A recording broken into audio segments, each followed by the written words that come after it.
My name is Sheila. Welcome to uh, Handbook for the New Paradigm, and we are in volume 3 called Becoming.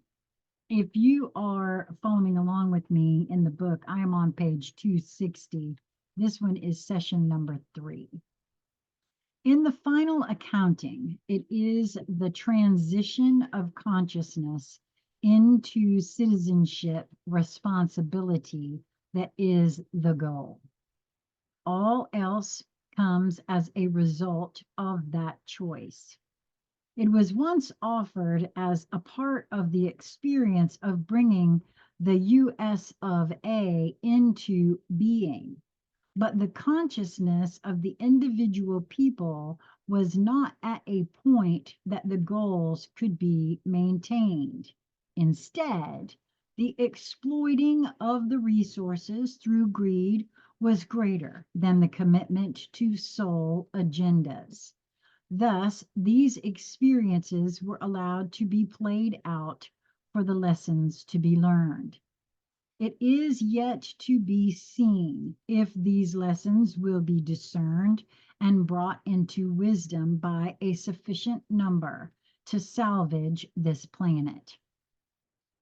Choices must be made to place the whole as equal to the individual in the consideration of the result desired. Those asked to give their lives for the purposes of defending their country or placing the ideals of their leaders above those of others and attacking them have allowed the illusion of a whole as being more important than the individual. It is a supreme sacrifice when the whole and the individual consideration have equal weight, then war is not an option unless imbalance is acted out as an attack. Then all other options are considered first before a defense is appropriate. When there is balance, there is progress. It is to be remembered that the play of positive and negative energies brings forth the spiral of progress. However, the extremes of both bring forth regression or loss of upward progress. Another ingredient that must be taken into account within the context of war is the familiar consideration of the victim consciousness. It is to be remembered that the law of attraction causes the victim to draw to its experience those who have a light consciousness but are on the other side of it, like the two sides of a coin. Those who feel abused draw to them those who will provide more of that experience until that attitude is shed. Now, I have to stop here and share. I know for myself that's a very real thing.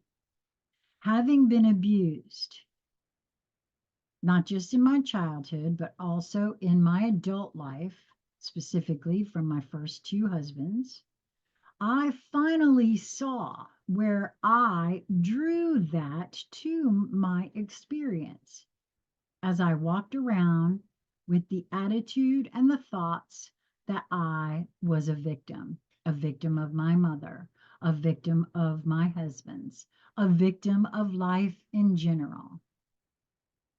As soon as that began to be shed, I saw where that wasn't at all the case. Back to the book here. Thus war serves its purpose through forcing the victims to come together and experience the power of throwing off the aggressor.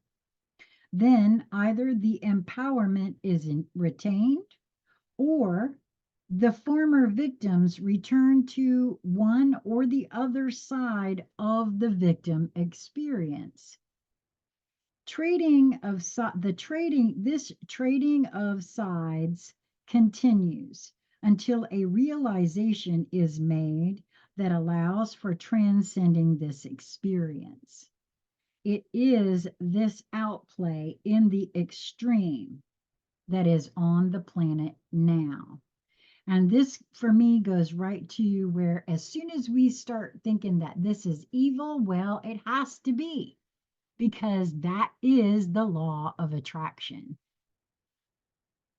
Back to the book here.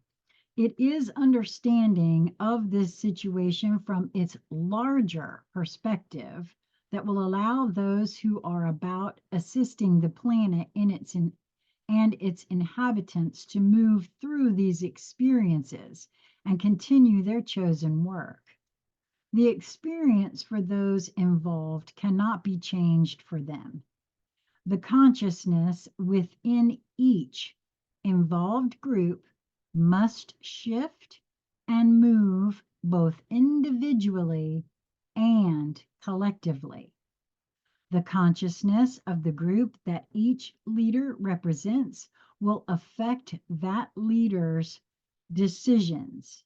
No amount of outside influence on that leader will change that, and the only control that can be used is to, quote, replace that leader, usually through assassination.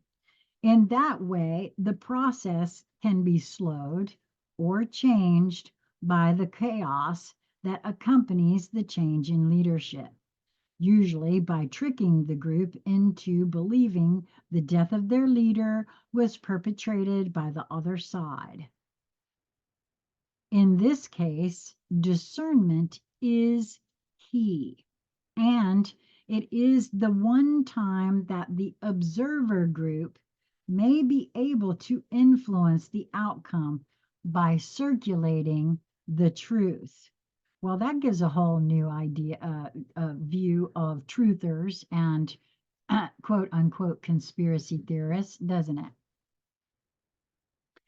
Through the comprehension of the larger picture, it is within possibility that those who have volunteered to assist the quote God focus can realize that their participation is a key to the transition of this planet and its inhabitants into a greater experience of manifested life. As taught by the religions at this time, personal power is transferred to and through an unknowable power and governmental bureaucracy. Both of those entities have been created for purposes of enslavement. The problem of education of the masses then presents itself. It is to be remembered that it is the first few who are awakened and make the realization of this hoax that are the most difficult to convince of this reality. Thus, those precious few are to be valued and the education process continued, for the process will become easier as the numbers increase.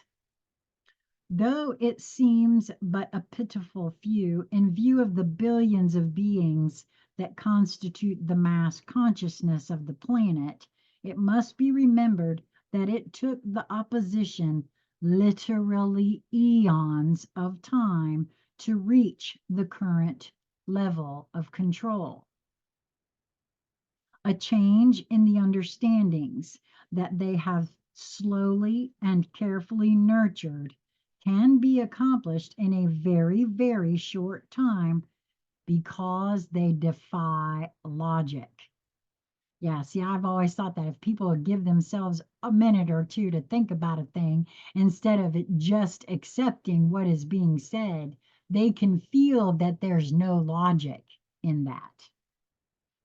The mind of conscious beings constantly searches for logic in order that each may stay positioned within the linear perception of time and life experience. Illogic is a form of chaos, and to assimilate illogic into a logical sequence requires a great deal of concentration. It is one of the reasons that the rest or recreation away from this process is craved. Once illogical ideas are identified, then the sequential thought process reprograms itself, rather like a computer changing its internal arrangement of data to a more efficient combination of sequences. When illogic is perceived and is and the rearrangement of data takes place, then other illogical data is easily identified, and the search is on to further identify any other illogical data present and to eliminate it also. Through this process, great changes in the mass consciousness can be accomplished. And right there, that last few sentences there explains the explosion in my mind of conspiracy theorists, truthers who started seeing that, hey, wait a minute, something over here isn't making sense. And through digging and reading and researching and continuing to do so, and then, of course, in 2017, 2018, it really caught fire with that letter right there, beginning to pique everybody's mind. How can this be logical? That's why I always say, regardless of what that was, it was the best thing that ever happened to most of the people on this planet because it allowed folks to question themselves about, oh, wait a minute, hey, yeah, that don't make any sense. Because all it really was a bunch of questions and having you find the answers. Well, that's it for this one. And I will, this is all I'm going to record today. So I am going to release both of these immediately on this channel, and you'll be seeing them later on New Light Streaming Love on YouTube. So in the Knowledge Vault, that's where you'll find them over there. So until we meet again, I hope that you will continue to move towards that which brings you joy in each moment that presents itself to you. You are the focus that they are speaking on here. You are a part of the God foci. And I don't know, I love that so much. Till we meet again, my friends, be well.